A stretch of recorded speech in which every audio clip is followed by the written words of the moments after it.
Ó, Ricardo, eu sempre falo para os meus alunos o seguinte, tem dia que a gente está com dificuldade de se concentrar, né? Então assim, para você se concentrar, você tem que fazer assim, ó. Pega a sua mão esquerda e coloca na sua orelha direita. Vai, faz aí. Agora você vai pegar a sua mão direita e colocar no seu nariz. Então, o dia que você tiver dificuldade de concentração, faz isso. Agora troca. Troca outra vez. Não pode cruzar a mão. Aqui, ó. Se você conseguir fazer isso 3 vezes, você já está concentrado, pode começar a estudar.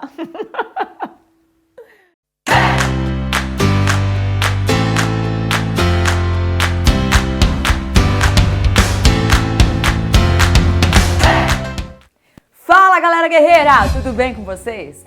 Hoje eu estou aqui para dar a vocês 5 dicas de como você desenvolver uma rotina de estudos eficaz. Por quê? Lá no Instagram eu lancei uma enquete perguntando para os seguidores quantos deles tinham uma rotina de estudos que funcionava.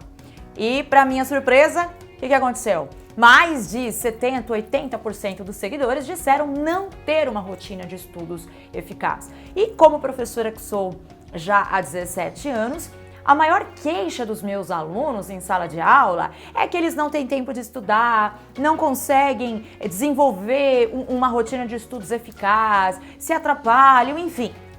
Desculpa, muitas vezes é o que nós mais arranjamos. Então, fica comigo até o final desse vídeo para ver se essas dicas podem ou não te ajudar. Primeira dica: mantenha o seu ambiente de estudos organizado. E aí você vai me dizer assim, Lígia, mas você não sabe onde eu moro? A minha família é muito grande, minha casa é pequena, eu não tenho espaço só para mim, divido o quarto com os meus irmãos. Eu sei disso. E eu vou dizer para você que estas dicas que eu vou passar hoje são dicas que eu aplico na minha vida. Eu moro aqui num AP de 50 metros quadrados, eu também não tenho espaço suficiente. Mas o importante não é ter espaço, e sim otimizar o espaço que se tem.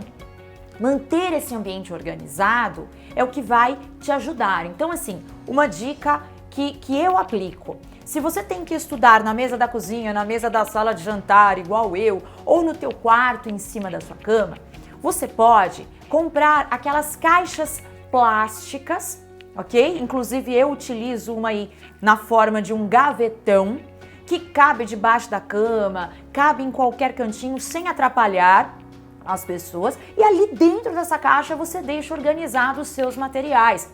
Os seus cadernos, suas apostilas, os livros que você utiliza. Por quê? Porque quando você precisar procurar alguma coisa, você sabe onde vai encontrar. Tá tudo ali na sua mão.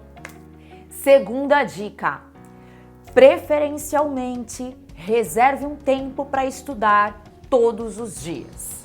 Tá rindo aí, né? Ai, esse papo de professor, essa utopia de que dá para estudar todo dia. Calma. O ideal seria que você pudesse ter um tempinho todos os dias. O importante, guerreiro, não é quantidade de tempo, e sim qualidade de tempo. Então, o que você precisa organizar? Se não for possível você estudar todos os dias, estude dia sim, dia não. Também não dá? Estude 2, 3 vezes por semana. Tá difícil, Lígia, você não conhece minha rotina. Estude aos finais de semana. Nem que seja aos domingos. Mas não tem como. Guerreiro, deixa eu te falar uma coisa. A frase da minha vida é: quem quer, arruma um jeito. Quem não quer, arruma uma desculpa. Nossa, mas é verdade. Então, se você estuda, se você está cursando ensino médio, estudando para Enem, faz faculdade, está estudando para concurso, você tem que reservar um espaço da sua semana para o estudo. A dica que eu vou te dar aqui é para você que está estudando ensino médio ou que já está cursando faculdade, mas é muito possível você adaptar se estiver estudando para o Enem ou para um concurso público. O ideal seria que você estudasse todos os dias. para isso, você precisa desenvolver uma agenda semanal. Então eu vou mostrar para vocês aqui, dá licença que eu vou sair de cena para pegar, um quadrinho que eu adquiri, que na verdade você não precisa comprar esse quadrinho. Você pode improvisar isso aqui com papel cartão, fazendo com cartolina. Teve um guerreiro, inclusive, que falou pra mim lá no Instagram que ele cola post-its, né? Até no guarda-roupa, não importa. Mas que você tenha uma agenda semanal que fique visível para você. Então, veja o que eu desenvolvi aqui. O ideal seria que você estudasse um dia antes aquela disciplina que você cursa, por exemplo, na faculdade. Então, vou dar um exemplo para ficar mais fácil. Suponhamos que você tem aula de anatomia às terças-feiras. Todas as terças você tem aula de anatomia lá na tua faculdade. O ideal é que na segunda-feira você pegue o teu caderno, pegue as anotações e recapitule todo o conteúdo que foi estudado. Por quê? Estudei na segunda, relembrei, vou para a aula na terça muito mais preparado. E eu falo isso como professora porque o aluno que vem preparado, que sabe, que se lembra daquilo que eu falei na semana anterior, ajuda e muito. Então você consegue dessa maneira desenvolver uma rotina de estudos que vai funcionar. Vai chegar na semana de provas oficiais, você não vai estar o quê? Com a corda no pescoço. Guerreiros, tem uma coisa que não funciona, é querer resolver tudo nos 45 minutos do segundo tempo. Então, se você desenvolver uma agenda assim que fique visível para você, fica mais fácil. Então, olha, eu fiz aqui uma rotina de estudos, né? Colocando nome de algumas disciplinas, montei aqui uma hipótese, né? Geralmente das disciplinas aí que a gente tem em faculdade. Então, coloquei aqui, na segunda-feira é o dia de estudar anatomia. Por quê? Porque vamos supor que na terça seja o dia da minha aula de anatomia. Na terça vou estudar bioquímica, porque na quarta possivelmente é a minha aula de bioquímica. E assim sucessivamente. Eu montei aqui uma rotina de estudos, supondo que o aluno tenha aula aos sábados também. Aí você viu que chegou no sábado, opa, asteriscos, legal, pode ser o teu dia de descanso. Aliás, isso é muito importante. Você ter um dia de pausa, que você vai cuidar das suas coisas pessoais, vai fazer qualquer outra coisa, vai se divertir, sair com os amigos, descansar, dormir o dia inteiro, não importa. Isso é importante. Então aqui, ó, ficou um dia livre. Agora, se você é um aluno que não tem aulas aos sábados, pode ser que te sobre aí mais um dia da semana. Uma outra coisa que você pode fazer aqui, com esse quadrinho de agenda semanal, é colar post-its de lembretes que você necessite. Então, vamos supor que você tenha que fazer um relatório de alguma disciplina. Talvez você vai ter que tirar o teu dia de descanso para fazer isso. E aí, você cola um post-it aqui, ó. Fazer relatório de farmacologia, por exemplo. Vai ter que separar esse sábado para fazer. Ah, eu tenho um trabalho para entregar. Você não pode se esquecer, você precisa se organizar. E aí, você coloca aqui, ó. Opa, suponhamos, quarta-feira é o dia de entregar o trabalho de bioquímica. Enfim, use essa agenda como você quiser. O importante é você olhar para ela e entender aquilo que você tem que cumprir naquele dia da semana. Terceira dica: cuidado com as distrações. Bom, na verdade, tem gente que fala que consegue estudar ouvindo música. Tem gente que estuda com a TV ligada. Ou às vezes o ambiente na sua casa também aí é cheio de gente, você tem muitos irmãos, muitas pessoas falando. Eu, particularmente, não faço parte dessa minoria que consegue, por exemplo, estudar ouvindo música. Eu preciso de concentração. Agora, se você faz parte dessa minoria privilegiada, que bom, deixa rolar a sua musiquinha, se isso não te atrapalha. Mas você quer saber uma coisa que atrapalha demais? O nosso querido, nosso braço, porque isso aqui virou braço direito e esquerdo, né? A gente não consegue viver sem o celular. E às vezes, guerreiro, o que eu percebo hoje, O que acontece é que o aluno está lá estudando, engajado, focado. Daqui a pouco, dá aquela coceirinha, dá aquele apito aqui, aquela chamada de notificação. Não, só vou ver quem tá me chamando nas notificações. Só vou dar uma olhadinha. E esse só vou dar uma olhadinha se torna o quê? 1 hora e meia, 2 horas que a pessoa entra nas redes sociais, começa a navegar, começa a bater papo e perde tempo. Vamos falar a verdade? Se você fosse analisar e fosse somar quanto tempo do seu dia você passa nas redes sociais, você passa na internet, talvez você veria que sobra tempo para você estudar. Então assim, eu uso 2 ferramentas para estudar.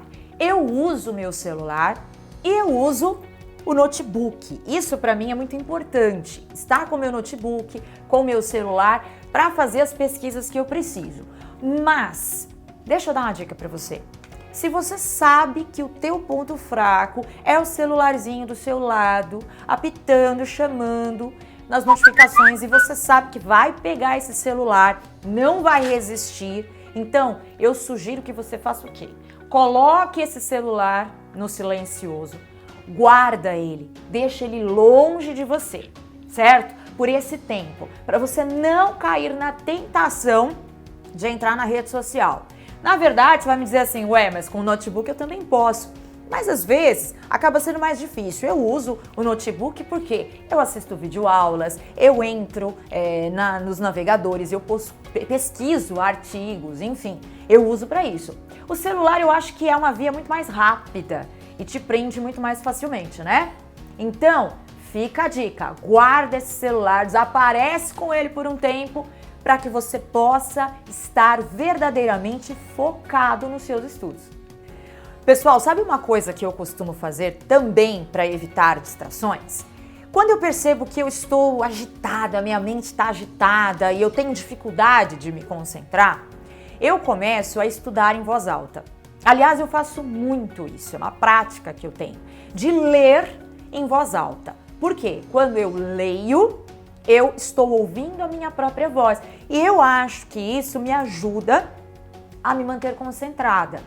E na verdade, sabe o que eu faço? Quando eu tenho que preparar as minhas aulas, eu explico para mim mesma. Isso é uma coisa muito bacana. Eu uso isso desde a minha adolescência. E a minha mãe lembra disso até hoje, né? Porque eu falava, mãe, escuta aí que eu vou te explicar essa matéria. Então, o ato de explicar, de falar para mim mesma, faz com que eu assimile muito mais.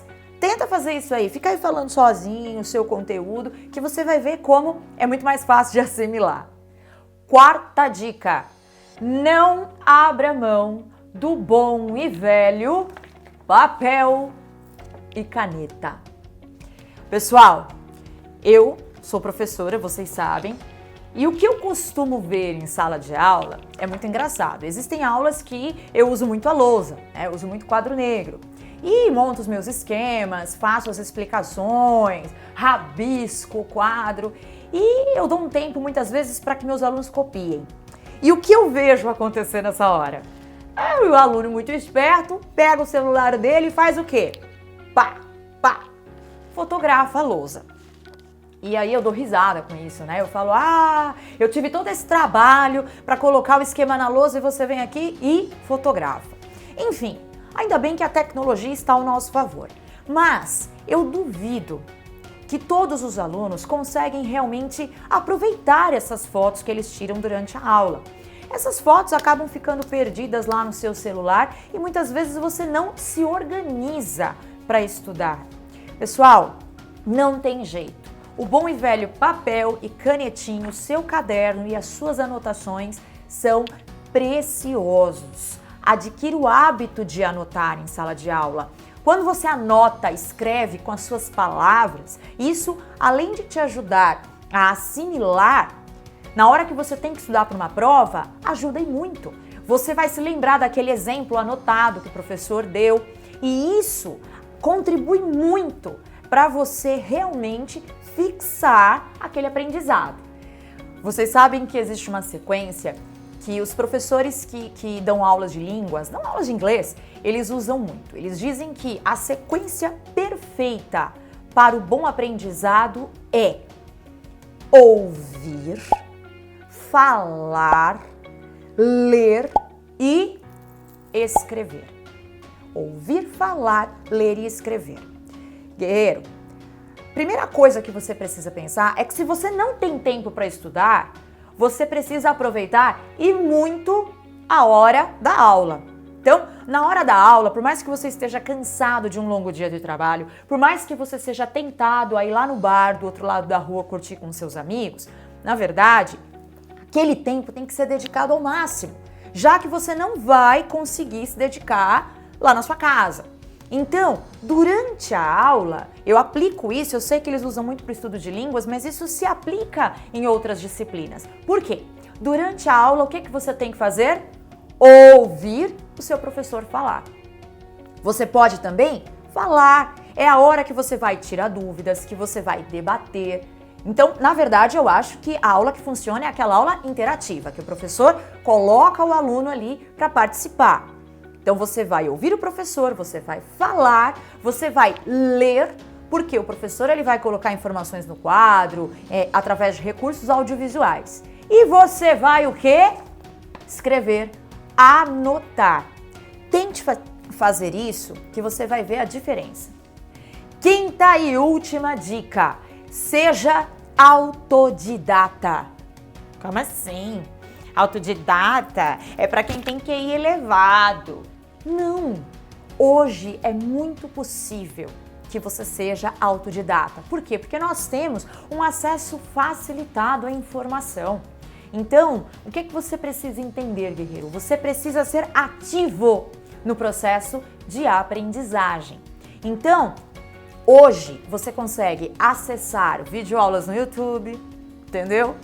Deixa eu contar uma coisa pra você. Por que eu me tornei educadora no YouTube? Porque, na verdade, eu sempre fui consumidora de videoaulas no YouTube. Houve um momento na minha vida onde eu tive um grande desafio, que eu queria entrar num mestrado numa faculdade pública e eu precisava de bolsa de estudos. E para conseguir esta bolsa de estudos, eu tinha que prestar uma prova, passar, obviamente, mas tinha que passar numa boa colocação. Para ter a bolsa de estudos que eu precisava, eu tinha que passar em primeiro lugar. E foi um grande desafio na minha vida, onde eu apliquei todas essas dicas que eu estou passando aqui para vocês. E na realidade, o que aconteceu? Eu percebi que eu precisava me virar sozinha. Foi quando eu comecei a acessar videoaulas na internet, quando eu comecei a baixar livros em PDF, ler sozinha. Eu não tinha dinheiro, veja, não tinha recurso financeiro, não tinha como pagar aulas particulares, voltar para um cursinho, sei lá, não tinha como. Eu tinha que me virar. E eu encarei esse desafio. Muitos anos que eu já tinha terminado a faculdade e eu tinha que estudar. E detalhe, tá? Com uma criança de 2 anos de idade em casa. Então a distração, você imagina como seria difícil. E aí o que eu fiz? Comprei um caderninho.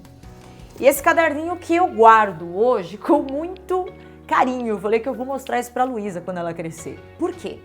Porque esse caderno de 200 folhas, ele foi completamente preenchido por anotações que eu fiz. Então, eu montei lá o meu roteiro de estudos, a minha agenda semanal. Todos os dias eu estudava um pouquinho, E realmente valeu a pena. O bom e velho papel e caneta foi o que deu certo para mim.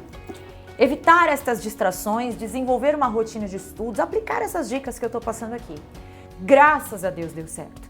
Eu concorria com muitas pessoas que eram alunos, como eu brinco, crias da casa, que estudaram naquela faculdade pública, na graduação. Eu já tinha terminado há muito tempo, concorria com gente que estava ali, com o conteúdo fresquinho.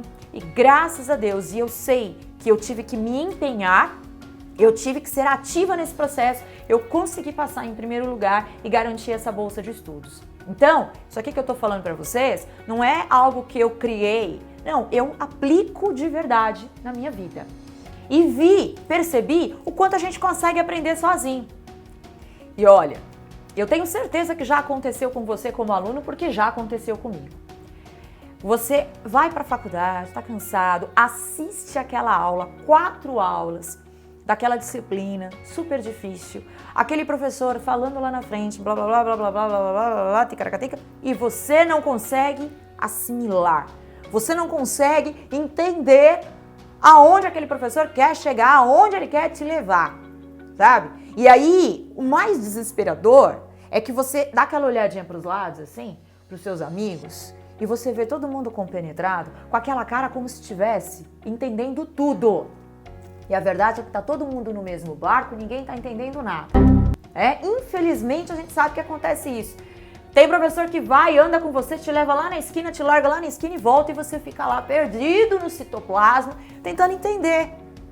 E aí você chega em casa desesperado, precisa estudar porque vai ter prova na outra semana. Aí você recorre, santo YouTube, começa a digitar lá, acha uma videoaula e o cara em 20 minutos consegue fazer você assimilar um conteúdo que você ficou 4 aulas escutando e não entendeu. Sabe qual é a vantagem da videoaula? É que você assiste quantas vezes você quiser. Você assiste, você volta e o mais bacana no YouTube é que você consegue deixar comentários, você consegue tirar suas dúvidas. Então assim, se você quiser, você pode aprender tudo, só depende de você. Hoje eu não aceito mais aquele aluno que fica, mas o professor, ele não ensina. Não que o professor não deva ensinar bem, é obrigação de um professor ensinar muito bem. Mas infelizmente nós sabemos que não é a verdade para todos, Então, não deixe se levar por essa desculpa. Então eu não vou fazer nada, eu vou mal na prova porque o professor não explicou. Não é assim. Outra coisa, guerreiro, é que você não vai sair da faculdade com todas as informações que você precisa. Você tem que buscar sozinho. Aliás, quem escolheu a área da saúde, a coisa funciona assim. Somos estudantes para o resto das nossas vidas. E é isso aí, minha galera guerreiro, que eu tinha para dizer hoje para vocês. Eram essas dicas, mas tô esperando comentários aqui. Se você tem mais alguma dica a acrescentar, por favor, fale, compartilhe, eu quero saber. Eu sou professora, mas eu também sou estudante. Ou, se você tem alguma dificuldade específica, compartilhe aqui também, vamos conversar. E se você não acompanha o Biologia de Verdade nas redes sociais, você precisa acompanhar. Então, corre lá no nosso Instagram, seja o nosso seguidor, porque acontece muita coisa bacana lá. Lá nos nossos stories, tem muita coisa legal acontecendo. Siga também a nossa fanpage, que tem informações muito bacanas para vocês. Aquele abraço forte de guerreiros e força, foco e fé!